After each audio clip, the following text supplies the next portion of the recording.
Seek counsel and not opinion. Gosh, I wish I would have learned this earlier. Opinion is based on ignorance, lack of knowledge, inexperience, like all your family friends who've never done what you're about to do. Counsel is based on wisdom, knowledge, mentorship. People have paved the way. If you go to a family friend, once again, say, I'm going to write a best-selling book, they might try to protect you and talk you out of it because they know you got a D in English like me and I'm dyslexic, and they've never written a best-selling book. But if I go to Mark Victor Hansen, who wrote Chicken Soup for the Soul, he sold 1 billion copies. He's going to go, hey, Greg, sit down. Here's what you need to know, and give you counsel based on wisdom, knowledge, mentorship. If we would spend our activity only seeking counsel and ignoring people's opinion, that's the day your life would change.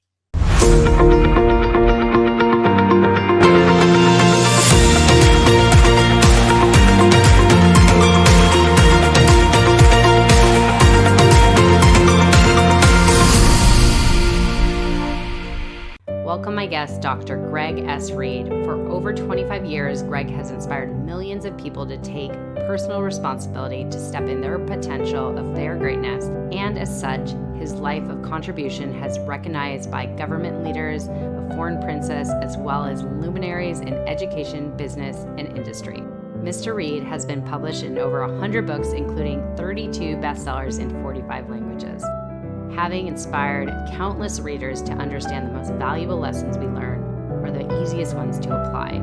Greg Reid is known best for being the founder of Secret Knock, a Forbes and Inc. magazine top-rated event focused on partnership, networking, and business development. He is also the producer of the Oscar-qualified film Wishman, based on the creator of Make-A-Wish Foundation, streaming on Netflix now.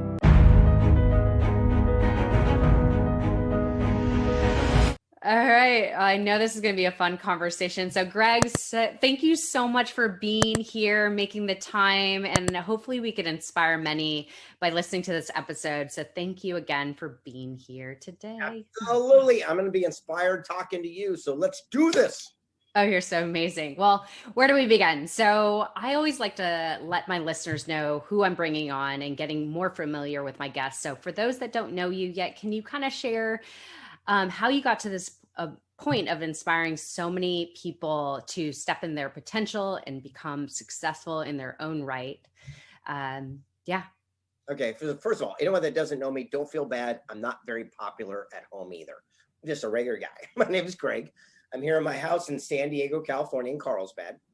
I write books, been published in 110, 120 books, 45 different languages around the world. Got a star on the Walk of Fame and all that good stuff. And then I make major motion pictures. Our latest film, as you know, is trending worldwide right now, called Netflix on Netflix, called Wishman. And then I happen to run the top networking event in the entire world called Secret Knock. So just to summarize that. So by the way, I was so happy that I started to watch Wishman last night. I didn't finish it yet. I'm going to get back to it, but it's so I put you to sleep is what you're saying. I like it. Everyone's born early with coffee. No, it's such a touching, heartfelt movie. And I was really waiting to get to the point, which I know it's based on the guy that started the Make-A-Wish Foundation. So I was really, really looking forward to getting to that point, because that's where really the heart of it begins.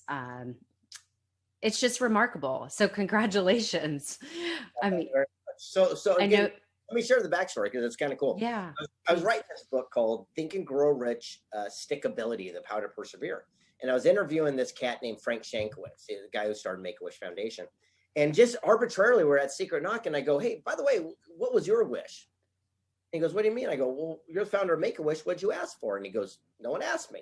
I go, what? I go, let me be the guy that grants the wish of the founder of Make-A-Wish. Anything you want, I'll give it to you. And he says, I just want my story to be told so my grandkids know I did something. So he signed over his life rights, and it took 6 years because I didn't know what I was doing.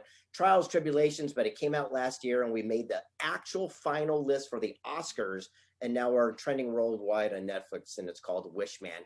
And the moral is that everyone can be a hero. Look, if a cop that didn't even have 2 nickels to rub together could grant one wish of a kid to start an entire movement, you can give a pair of socks to a homeless person. You can stop a bully from fighting. Everyone can make a difference and have a ripple effect to impact the lives of many. I love that. And that's so inspiring. And I want people to hear that each and every one of us truly can make a difference. It's really just tapping into what is that potential for us, right? And where should we step into? And so where should we take it from here? I would really love to hear. Um, so the movie, everybody go check it out. That's one thing. But I would love to get the listeners to know you more because you're I'm a fun guy. I'm stepping in here. All right. I'm going to give you 3 nuggets that's going to change your life. So All right, ready for this? Everyone watching this, I'm going to drop 3 bombs that are so simple and basic. You're going to go because how easy it is. Okay. Number 1, I wish I would have learned this years ago.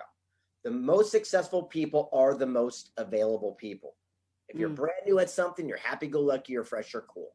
If you're at the top of your field, happy-go-lucky, you got nothing to prove. In the middle, pain in the neck. You're filled with ego. You're edging God out. Jump to the front of the line. Whoever's getting the results that you want for yourself, reach out to those world authorities. Stay away from all the Instagram wannabes and the fake gurus. Who is the person who's actually accomplished what you want, and ask that person for their information, and then add your own spin to it, and you can do it too. When I wanted to be a best-selling author, I didn't go to Barnes & Noble and buy every best written book. I didn't want to be a great writing author. I wanted to be a best-selling author. And I went to that section, called those authors and said, how'd you do it? They taught me, and here we are today. When I went to Africa to climb Kilimanjaro, I did not ask a dope smoking surfer here in Carlsbad to take me to the roof of Africa. I found the porters that had climbed it 900 times. Wherever they put their boot print, I just put my boot print. And we can have anything and everything we want as long as we're willing to surround ourselves with people that are getting the results we want. Step 1. Is that one good? Sitting in? Yes. Ooh, this is a doozy. Seek counsel and not opinion. Gosh, I wish I would have learned this earlier. Opinion is based on ignorance, lack of knowledge, inexperience, like all your family friends who've never done what you're about to do. Counsel is based on wisdom, knowledge, mentorship. People have paved the way. If you go to a family friend, once again, say, I'm going to write a best-selling book, they might try to protect you and talk you out of it because they know you got a D in English like me and I'm dyslexic, and they've never written a best-selling book. But if I go to Mark Victor Hansen, who wrote Chicken Soup for the Soul, he sold 1 billion copies. It's going to go, hey, Greg, sit down. Here's what you need to know, and give you counsel based on wisdom, knowledge, mentorship. If we would spend our activity only seeking counsel and ignoring people's opinion, that's the day your life would change. Okay, so can I ask you, for those that don't have the connections you have, Mr. Master Connector? This is what I'm talking about. No, bullshit. I got to go bullshit on that. And I'll tell you why. Do you have a cell phone? Yes. Does it have Instagram, Facebook, LinkedIn, Clubhouse, TikTok? Yes. Reach out to people. I'm giving you the nuggets. Everyone's accessible nowadays. And the way you do it is, here's a big word, specificity. Specificity. Look, no one wants their brain picked. No one wants to have dinner with you. They don't want coffee and they don't want lunch. Here's what they want, specificity. So if I want to reach out to somebody, let's say the founder of NASCAR, I would reach out to Mike Helton and say, Mike, I want 12.5 minutes of your time. That's all I'm asking. I'll cover all my own expense to get there. From the moment I open the door till the time I leave will be 12.5 minutes. I'm going to start a stopwatch. I promise to stay on it. I'm going to ask you one question, X, Y, Z. What's the chance of that guy giving me 12.5 minutes coming down from his office to the break room? Pretty good, because it's so specific. And that's what people are missing. If I'm at an event and there's 10,000 people and I get off stage and there's a long line of people to meet you, they say the nicest things. How can I work with you? How can I be of contribution? I don't know you. I don't have 30 minutes to do a resume check. There's a long line. Now imagine someone coming up and said, hey, Greg, loved your talk. By the way, went to your Instagram. You have 500,000 memes. I love all your context. If I make you a meme and send it to you, maybe you'll use it. Sure. 8 seconds. I know who you are, what you do. You got my contact or thing. Specificity is how you get those open doors. Gotcha. So do you think more people should get really laser clear on what is their pursuit and why they're contacting somebody? Is that what the first goal would be, is like know who you should reach out to, number one, or actually know first what you want, and then the people that have already achieved what you want, and then getting really clear on what you're going to ask them. Those would be the steps. That's it. And then you honor your mentor by following through. When I wanted to be a speaker, I went to this guy named Les Brown, who's a really good buddy of mine now. Love Les But, Brown. but Les was Oh, he was my idol. And I hunted him down at an event when I was brand new. And I said, Les, I want to be a speaker. Can you give me one nugget that I could do to improve my thing? And he did. I hunted him down a month later. I traveled wherever he was and said, Les, I met you a month ago. I asked for one nugget. You gave it to me. I did it. Here's my results. What should I do next, sir? What's the chance of him giving me the next nugget? 1,000,000,000,000%, because nobody's ever done that. It's jaw drops that what? Someone actually did it. That's how you honor your mentors. And that's the only thing I do different than most people. I just don't seek lip service. I apply the wisdom in which is embarked. oh, amazing. And Les Brown is one of the best speakers in the world. So I'm curious, what was that one nugget he gave you? It's interesting. Holding the microphone. So on stage, most of us, when we're brand new, we hold the mic and we talk like this. We're doing our thing. He goes, look, you're blocking your face. No one can see you. What you do is you hold it at the very end and you hold it out here. And that way you have a conversation and people still see your expressions. Simple. So simplistic, but I love that. I love that. Then I went to the next guy and I realized that the backdrops, wherever we went, were almost 99% black, like that backdrop. And most people wear dark suits and they become a talking head on the thing. So I started wearing outfits, yellow, red, blue, no big deal. But all of a sudden I started popping off the screen and people would remember me, not necessarily because of the words I was saying, but because I stood out. And I realized it's these simple little techniques that, you know, I kept embracing that got me to get more stages around the world. I love that. So I know proximity is power. It's been said by Tony Robbins and Jim Rohn. So, and you obviously believe that too, because you created Secret Knock. Yeah, so I wrote the book on it. I'm trying to see if I've got the copy here. Yeah, but I wrote The Power of Proximity. I wrote the book on it. And so I'm extremely, look, we are a reflection of the people we hang around the most, income, attitude, lifestyles, the average group, blah, blah, blah, blah, blah. Now, here's the thing. How do you change your association? And this is the part that drives me nuts. Again, I just gave you a tip. That's how you do it. Number one. Door number two, get off your backside and go to where these people are. For example, that's why we started Secret Knock. The concept is we did it such a reverse, weird way like no one's ever seen it. It's $3,000 to go, and we will not tell you where it is or who will be there. Just tell you the city, state, and the date so you can make plane reservations. And then right before we drip the location so no one can find us. And the reason we did that is when you come, there are no name tags and lanyards and all that stuff. Everyone's treated equally. There's no VIP. Everyone's the same. And we make sure only like-minded people come. And then it's my job to over deliver.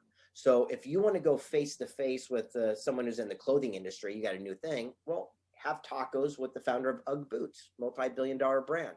If you want to get into entertainment, over there shooting pool, well, that's Larry Namer, founder of the E-Entertainment Network. If you want to talk politics, here's the former president of Mexico, all the way to a private Skype with Edward Snowden while he's hiding in Russia. Like, how can you get access? So I decided to create an event where I give you access. That's it. There is no more excuses. It's just a matter of doing something that might be a little uncomfortable, putting yourself in a circumstance you're not used to, so you can have a different result down the line. Yeah. And actually, let's talk about this. How does somebody get comfortable talking to somebody so successful in possibly the business that you're trying to get in if they just feel like they're per se less than this person that's so successful? How do we get comfortable to start that conversation confidently? Well, exactly that thing. It's that confidence. It comes down to the clarity of the statement, the clarity of the question, and it's usually building a win-win for everybody. So for example, I expect everyone I reach out to want to talk to me. But listen, everyone's watching this right now.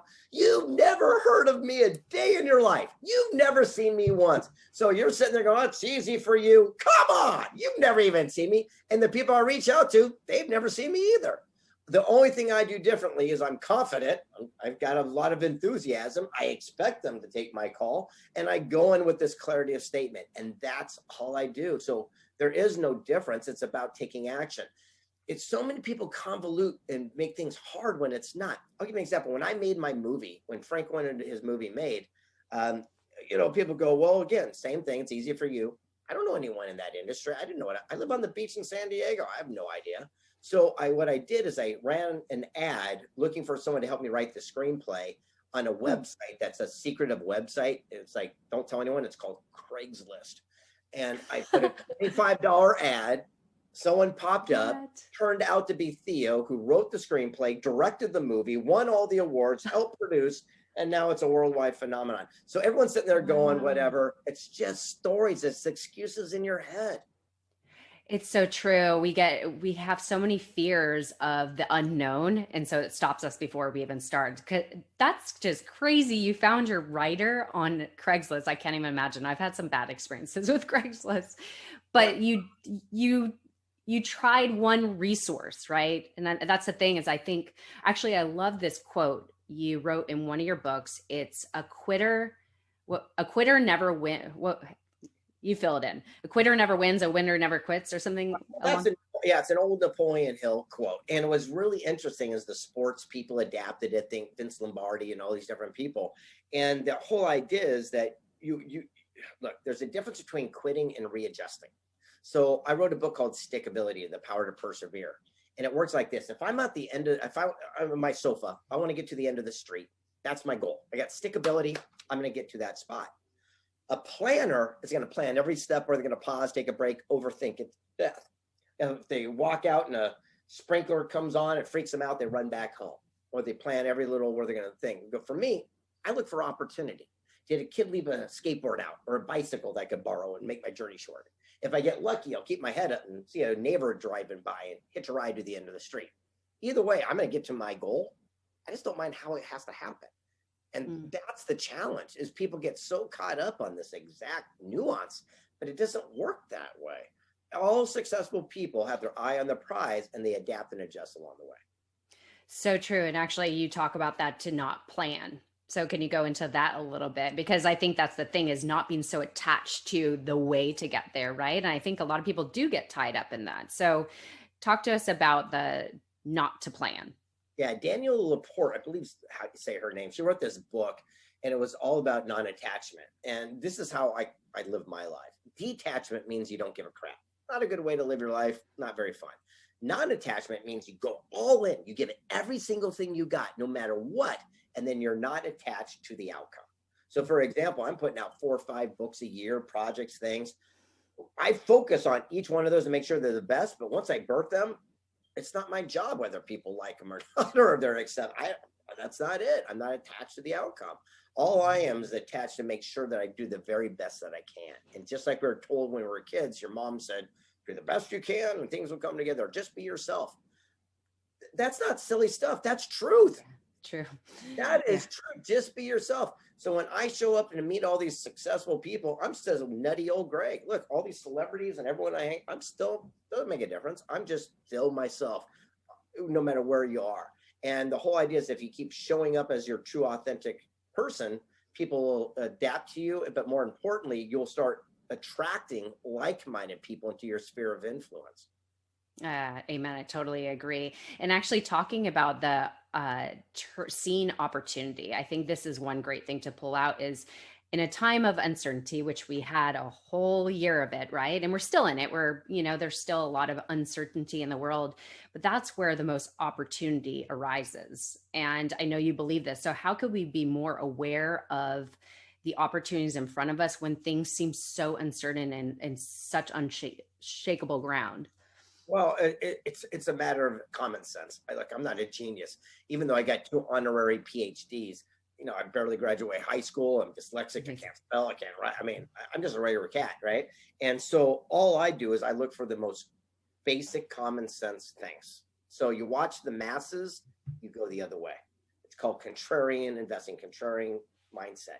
So if you ever watch what I'm doing, this is all I do. It's so simple. For example, when the pandemic hit and they shut everyone down, the number one place to go get coffee, their stock went, dropped and plummeted. So again, I'm not a rocket scientist. What did I do? I went and bought that stock because I realized the second they open the world again, where's the first place everyone's going to go? Back to that favorite coffee shop. And guess what? When they opened it up, it doubled and made money. It's not hard. It's just using common sense. And a lot of people don't see those opportunities because they're so clouded in the judgment, the fear. And when Napoleon Hill wrote Think and Grow Rich, the biggest chapter was called The Six Ghosts of Fear. And I strongly disagree with the fears he talked about 100 years ago. I don't think the fear of poverty is the biggest fear. I don't believe the fear of old age is the biggest fear, the fear of loss of love. I don't buy that. I think today's fears, the biggest three are, one you said, is the fear of the unknown, not knowing what's coming. We can handle yes, we can handle no. It's that maybe it kicks our ass. Two, it's the fear of pain. We're afraid of pain. That's why we have all the drug commercials or whatever it is. And then the biggest one is the fear of judgment. It's the fear of criticism, is what people are thinking. And the funny thing is, no one's thinking about you. They're dealing with their own. I know. Right? It's true. I know. And regardless, we're always going to be judged, but honestly, it's not that somebody's judging us. It's they're judging us based on how they feel about themselves. I think that's what it comes down to. So yeah, we have to just be our authentic self and just let ourselves be seen and really just step into our own greatness. I think that's important, which I love about what I've noticed about you listening to you. You're such a fun guy. Like you could instantly tell you're just down to earth, like fun loving. I know that one of the things, and I want to pull this out because I think this is wonderful and I love bucket list items. I'm an adventurer, so I like to do the things. And I know you at a very young age created a bucket list of all the things you want to accomplish in your life. And I think you recently knocked off your last one. So I would love if you could share what were some of those bucket list items and why do you think everybody should kind of write down their own bucket list things that they want to accomplish in their life? Well, first of all, what other people should do is up to them. I'm just saying what I did. As people ask me my story, and the story is that when I was 17, I wrote a bucket list of 80 crazy, impossible things. And trust me, when I wrote them down, I didn't think it was possible, but I wrote them down. And I crossed all of them off. The last one 2 years ago when I got my honorary PhDs, because I'm going, man, if I could be a doctor, I mean, that's impossible, right? I mean, I wish you knew how bad of a student I was for just the odds of that. It was it's impossible. And yet made it happen. I wanted to go run with the bulls. I wanted to climb Mount Kilimanjaro, swim with sharks. I carried the torch for the U.S. Olympics. I know. I did the Baja 500 all the way down to the craziest things. I made a major motion picture. I got a star on the Walk of Fame. They're ridiculous. They're ridiculous. And the whole thing is, as soon as I hit it, people said, well, are you going to do another bucket list? And I said, no, I think I'm done. I'm good. I did everything. So I sat my son down and said, hey, Colt, let's do your list. What do you want? And he says, I want to fly a plane. I want a limousine. I want a thing. So we started doing those items. Great. And I got to tell you, it was so much more fulfilling watching my son, flying an airplane over to Kauai and him taking control than I did of any of the accomplishments that I did. And it's so cool to see this because I think the greatest success we'll know is watching others succeed and grow. Yeah. And I think there's so much joy in experiences. And I think when we're imaginative and we write down like, what we want to manifest into our life, when we do these experiences, it brings life. It brings aliveness and joy. So I'm a big component into like crossing off things off your bucket list. So I think that's beautiful. And actually, I've heard you're also the king at manifestation. So talk about this. You are able to manifest things into your life. And how do you do it? Yeah, everybody has their way. Yeah, people say I do it. I've never said it. So other people have said that about me, only because if I say I'm going to do something, it's happening. So just stop. It's going to happen. And so that's it. I mean, the way I manifest it, I get off my ass and I find a way. Look, other people sit there and say, I can't afford it. I say, how can I afford it? That's it. People say, I can't do it. I say, how can I do it? It's not difficult, right? And again, we don't have to get caught up the exact process, the journey, or time frame to make it happen. When I wrote my first book, The Millionaire Mentor, I was turned down by 268 publishers, agents, printers in a row. The 269th one said, we'll do your book, just change the title, beginning, middle, and end. It sucked. And I didn't take it personal. I said, but what do I do? And they said, you need a ghostwriter. So I got a ghostwriter. They recrafted it. It went on to become a global phenomenon. And I realized that is the secret. That's the power of the success. And we can do anything we want as long as we're willing to reach out and ask the right questions and not be offended for the feedback in which we get. That's a really good point. And I think also to just continue to be a student and be able to be coached, because Yeah. somebody always knows more than us, but if we're a student of life, we could always learn new things. We're all capable. And I think that's remarkable that you were turned down so many times, but you stuck with it. I mean, a lot of people would give up after probably the 10th time. So that's remarkable. Yeah, and in that book is interesting. One of the quotes that a dream written down with the date becomes a plan broken down becomes a goal, or right. And it's that Yes. quote went on to be shared 37 million times. Yeah, That's crazy. crazy. Wow. But think about it. Like you said, what if I would have quit after 5 rejections or 50 or 100 or 120 or what? Think about it. And I'm like Yeah. going, how many millions of people's lives have been impacted by the work we've done just by not quitting? First, there's a dream, then there's a challenge, and then comes victory.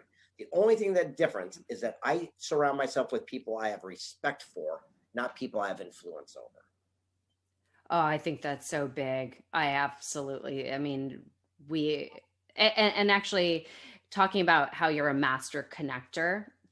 Let's say I personally am big on collaboration, because I believe two is stronger than one and a team makes the dream work. So, how would you say if somebody has a brilliant idea? I have a brilliant idea and I want to connect with somebody else that is on board with this brilliant idea. What is the best way to develop a partnership or to even approach somebody for a collaboration?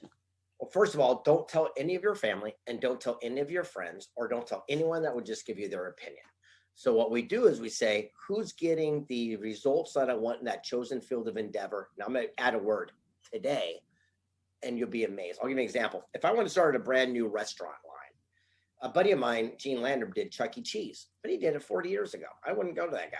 I would sit there and say, who's doing it now? Like Mr. Beast with all these ghost kitchens and the new way of, In and Out and Five Guys. And I'd ask them their technique because I want to surround myself with people that are getting the results that I want for myself today. And those are the only people I would seek guidance from. I'd make a hit list of 10 to 20 people that are doing exactly what I want. And then I go and DM every one of them with a very specificity, ask and request, and you will be shocked and amazed how many people get back to you. And even if one does, you're one more, at least you're talking to someone who knows what the heck they're talking about. Mm-hmm. And what would you say to, because I know you directly respond to your DMs, which is amazing. That's how we connected. But some people, everybody's doing so many things, so it's hard to manage their own even social medias and respond to every DM. So for those people that have, let's say, a personal assistant or a PR or whatever that handles things for them, how can you get closer to the actual individual if they don't manage their own social medias? Like, what would be another approach you would say? Well, first of all, there's many social media. I won't buy into that again, because if I DM someone on Instagram and that's the result I get, I go, fine, I'll go to LinkedIn and I'll go that way. And then it's the same thing. I'll go over here to TikTok. And then from there, I'm going to go to this one. So I disagree. I'm going to try them all first. And usually if we're specific, very specific in our ask and our thing, that person will get it to that person anyway. It's just that fawning over, oh, I love you, biggest fan thing, let me pick your brain.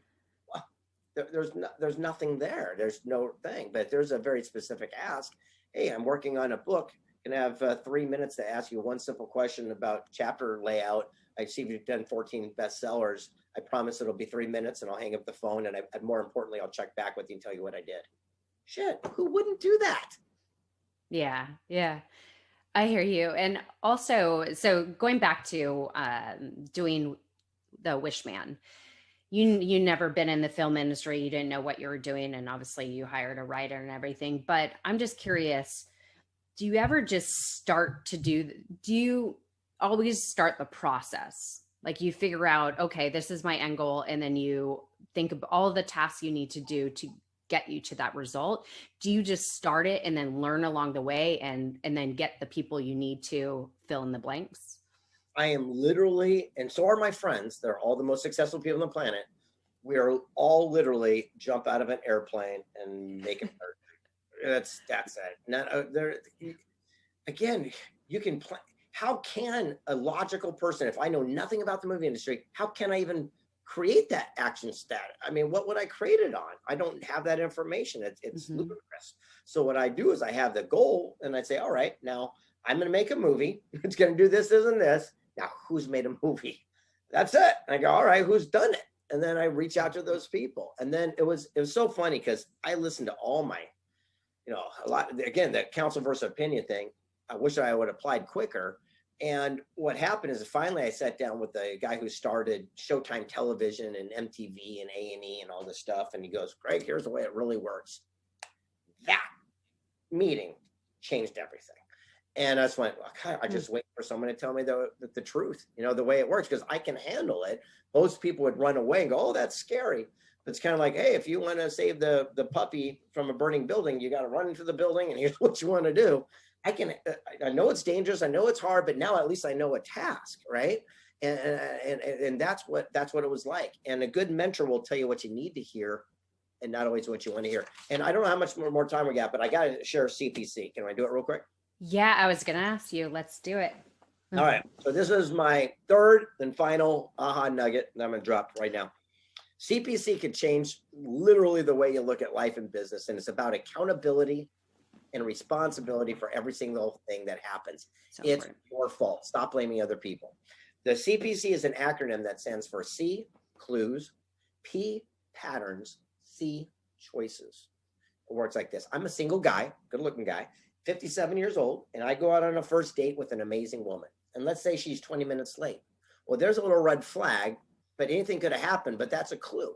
But if I go on the 5th, 6th, 7th, 8th, 9th date, and every time she's 20 minutes late, that forms a P, which is a pattern. Now it's my C, choice, whether I deal with it, yell at her, break up, but it's not her fault. She's just late. Stop trying to change people to fit in your paradigm. That's how we get frustrated, because we're trying to change people all the time. But we'll see someone with a bad reputation in business. They cheat your best friend. You do business thinking, oh, it'll be different for me. Things go wrong and you're mad at the person. It's like seeing a rattlesnake rattle, bite your kid's sister, you pet it, get bit, you're mad at the snake. Looking back, rarely are we angry at the relationships that failed or the business practices that fell apart. We're just mad that we stayed in too long because we saw a clue, we saw the pattern, but we made our choices late. Yes. I think taking personal responsibility or ownership of your life is the most important thing to recognize, because then we're empowered to change it, right? We're empowered to make better decisions. I think that's a game changer in success. And actually, another thing, I think you talk about this too, is saying yes and no, and saying, I call it saying conscious yeses and conscious nos. Like, be very aware of what you're saying yes to and what you're saying no to, because whatever you say yes to, you're saying no to something else. And I think that's an important step in success as well. Okay. I mean, I can't argue. Yeah, I can't argue that. Yeah, it sounds great. And it's, again, my challenge is I used to say yes to things and I couldn't complete it and I felt like a failure, and it was always my fault. And so I learned very early or late to say, hey, I'm only going to start saying yes to things I'll do. What a concept. And you can say it in a really nice way, even if you accept it and you can spin it. So someone says, hey, would you like to go to this party this weekend? But I have other plans. I say, yes, I would love to come to your party this weekend. I have other plans. So could you put me on a rain check for the next event? Because I'd love to come. Well, you're still saying yes, but you're also being clear in your statement. Or it's, would you like to help me on this project that I know nothing about? Absolutely. I'd love to help you with that project. Unfortunately, that's not my expertise. I'd only give you opinion and not counsel. Let me introduce you to so-and-so that can help you. Yeah, exactly. That's great. So you've written so many books and you've been a part of so many books. I haven't written any books. Oh yeah, that's right. Yeah, let me have some clarity here. I've got ghostwriters that have written amazing books. It's so funny. I read them all the time. I go like, gosh, I'm brilliant, right? Because they're so smart. But here, it's so funny. It's kind of like interior decorating. If you came to the house and I designed everything, would be brown and simple, but I hired amazing people to come in to add the colors and the life to it. It's the same thing. Look, Tom Cruise did not write Mission Impossible, but he's the author, the star of it. Katy Perry didn't write Firework, but she's the author of the song. It's the same thing in this industry. So I will tell a story like in the Millionaire Mentor. A young boy wants a bicycle, takes accountability, gets off his butt, mows some lawns, makes money, and buys that bike. And my ghostwriter takes it and says, it was a glorious Sunday afternoon when a young, bright-eyed lad caught the entrepreneurial spirit as he went outside, right? And they do their thing. I work my strengths and I hire my weaknesses. Oh, yeah. Actually, I wanted to pull that out because that's really great. So what would you say to somebody that doesn't have the ability yet to hire out? Stop. It's block and stop. No, yes, you have the, listen, don't listen to that. You have the you have the ability to do anything. And right now, you know, Napoleon always talked about the best is the power of collaboration. So I'll give you an example. I'm doing something literally right now. I'll give you an example of it because people kept saying this question you just did over and over. And I said, oh, I'm going to just what it's like. So I had an idea for a clothing brand. And I said, I went to Fiverr again, don't tell anyone, and had a logo made. And then I found a guy who makes t-shirts. It's not working right now. And I found another guy who makes websites. And I said, hey, let's collaborate. I'll bring in my logo. You do your thing. You do the thing. And we'll be 3-time partners. And guess what? Right now, we're putting our thing together. And I got a clothing line coming out for spring. Ta-da! And guess what? That's great. Right. And it cost me, I think, $22 for a logo. And so at the end of the day, I can't go to that because I went to Instagram and I made a little, I made a page for that brand and the thing and the stuff. And so I just can't buy it in today's world, especially with the accessibility. The fact of the matter, in your phone, in your hand, you have access to more contacts, more information, more knowledge than President Bill Clinton did when he was in office. Think about it. That's crazy. It's crazy. Do something with it. Yeah. And one of those things is you're resourceful. Like you don't just get this, no, I can't do this. I'm going to figure out how. I'm going to figure out what's it take to do that, even if I didn't have the financial means per se to do it, which you do. But I just wanted to pull that out. If somebody is like, oh, I have to do it all because I can't outsource, but being resourceful is key. Yeah, so I mean, there's so many websites. It's so interesting. Right now, you can go to Upwork. You know, people come up to me all the time. They go, I've been trying to write a book for 5 years. What do? I go, stop writing a book. Go to Upwork.com, find someone in Malaysia with a PhD in literature, give them $500 and let them write your book for you. That way you're both happy. That's a lot of money to them. And two, you get it out of your head and you finally feel like you accomplished something. There's always an answer to everything. And to me, that's what I do is I'm always looking for the solution, not always at the challenge. And I've only got about 5 more minutes. Is there another? Yeah. Let's see. Well, because you got a lot of things up your sleeve. So you're launching a clothing line. What else is new and exciting for you? What else are you stepping into? Television. So I'm getting into TV only because I've never done it. I know nothing about it. So exactly. So again, I reached out to the founder of the E-Entertainment Network, the founder of Showtime Television. I was specific in my ask, and now we're hanging out. And I'm going, how does this work? How is the thing? What's the system? How do you do a thing? And so normally if you do a TV show pilot, you write, basically it's called a lookbook, which is a pitch deck that you do to somebody. Pitch deck, yes. Exactly. And so what I did is I did something different. I hired a camera crew to come in and shoot a mini sample of what my show would look like. So now when I'm shopping my show, they can actually see it, touch it, feel it. I did one thing different. Just one thing different. And by doing that, I stand out than every other person. Think about it. I mean, is it rockets? No. And where did I get those people?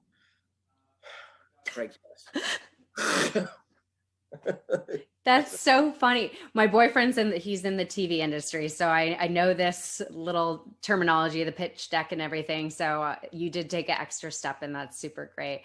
Well, I know you dropped so many nuggets. So even in a short time, I know there's so much value in this. So Greg, I am just so honored Thank you for sharing your knowledge.